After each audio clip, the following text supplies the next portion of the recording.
Thanks very much for coming on Radio Hauraki, and welcome back to New Zealand. Thank you very much. Now it's been it's been a while, but it's been not that long, has it? It's been not that long since you've been here.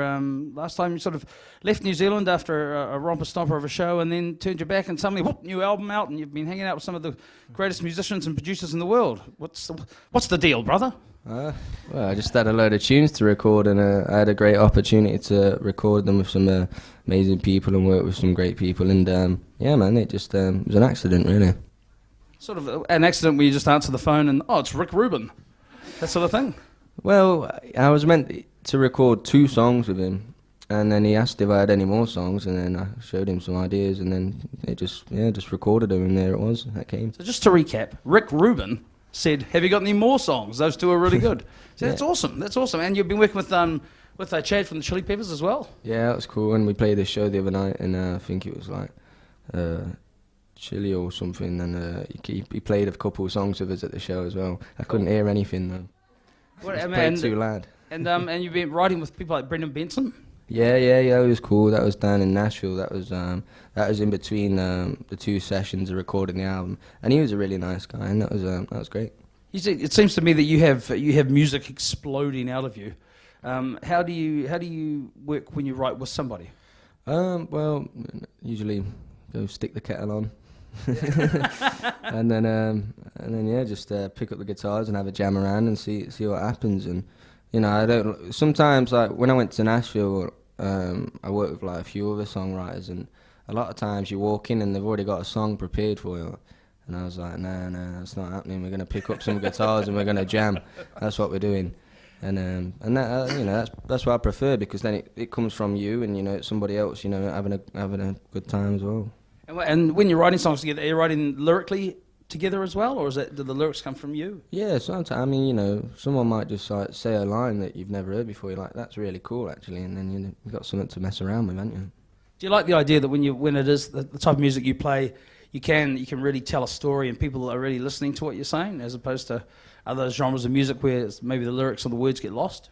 Yeah, I think with a lot of most art forms, there's certainly an element of self-indulgency involved, and you know, I think, you know, a lot of songs that they've been about my experiences and what I've felt, and people have just seemed to connect with it, and that's and all around the world as well, which is even more amazing. Is there any particular song on the latest album that is the most personal song for you? Or do they all sort of hold the same sort of? Personal. Well, there's a song called Kitchen Table, which is a pretty dark song, and it's about I was seeing this girl like a while ago before I got a record deal, and like she was a lot older than I was, and I didn't really want to be in the relationship anymore, but I'd never really been in one, so I didn't know how to tell her that, and it was really hard because I wanted, you know, it was unfair on her, so, but I just didn't know how to say it. So now you told her in song? No. She wasn't a very nice person. That's where the song came from. Right. That's why I wanted out. So what's I mean, are you bumping into people nowadays from your past who perhaps weren't so supportive, or didn't have the belief that you were going to be able to do what you're doing? You can sort of go. Well, it'd be nice, but if they can afford a plane ticket to New Zealand, then that'd be But they can't, so they just. So no, that doesn't happen. Yeah, that doesn't happen. So are you in the process of writing now, or is this a tour, just a tour, or do you write on tour? Yeah, man, I write on tour, and you know, because that's my outlet. You know, when things get a bit stressful and you get a bit tired or frustrated, or whatever, you know, picking up my guitar and taking time out for myself is, you know, it's like it's very therapeutic for me. When you are a signed musician, though, and you are turning up to events like this and coming to see play for things like this, and you've got a show tonight, you've got to be there at a certain time, you've got to finish at a certain time, you've got to perform to a certain level. Are you getting time for yourself? Yeah, definitely. Yeah, I mean, you know, we do a lot of promotion, but we wait around a lot as well, and you know, and also, you know, you all seem very nice, and I've had the chance to play my guitar, so it's all right. Everybody wins. Yeah. Is there a plan for the next couple of years for you? Because I mean, you've sort of from, you know, releasing that first album to now, it must have been dream come true time about 1,000 times over. Yeah, I mean, so I mean, what do you have planned for the next couple of years? Well, I guess I'm enjoying touring, and you know, I'd imagine I'll be touring for a while, and you know, as I'm going, I just got to write songs and try and come up with that third album. They say the second one's the hardest, and when you do second one and it does all right, then everybody tells you the third one's the hardest, and so they're all harder than the other. So. And is that sort of is there a vision for that third album in your head yet or not? I don't know. I mean, I don't have an idea who I'm going to work with, and you know, who you know I want to record it with or anything like that, because the songs haven't came yet. So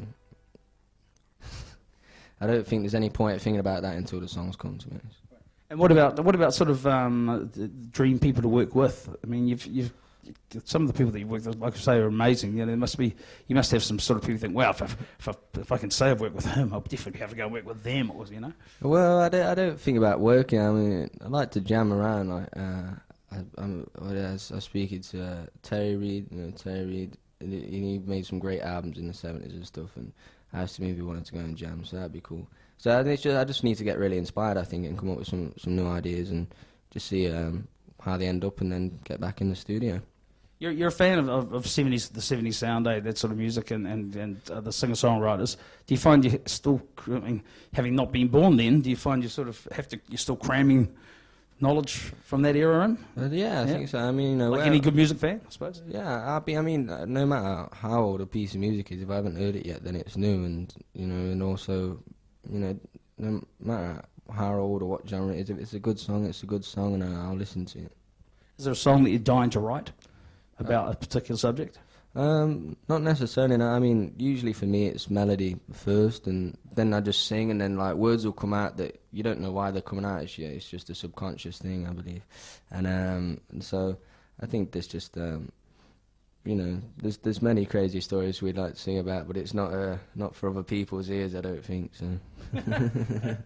I've been a singer in the past as well, and sometimes it can be quite amazing when you do sing to sort of think, where is this all coming from? Yeah. Where's the spirit of it all coming from? And then you seem to be watching you sing. Then it was just like, wow, that guy's channeling something from somewhere. Do you ever think about that side of it?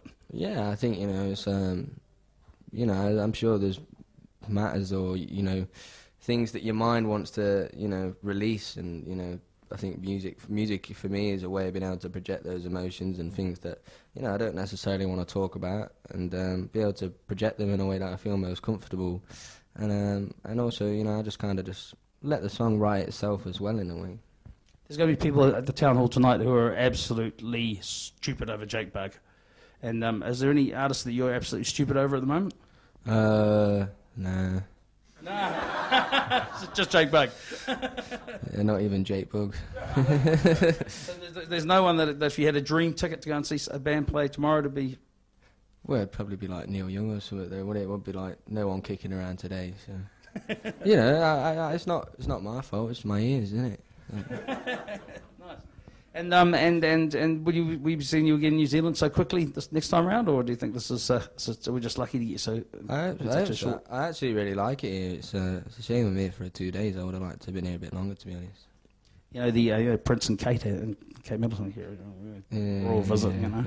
Yeah. Probably more people turn out to see you tonight than they will see them tomorrow. Hey, thanks very much for joining us on Radio Hauraki, Jake. It's awesome to hear you play live, and have a great show at the Town Hall tonight. Thank you very, very much. Jake Bugg, ladies and gentlemen. Woo!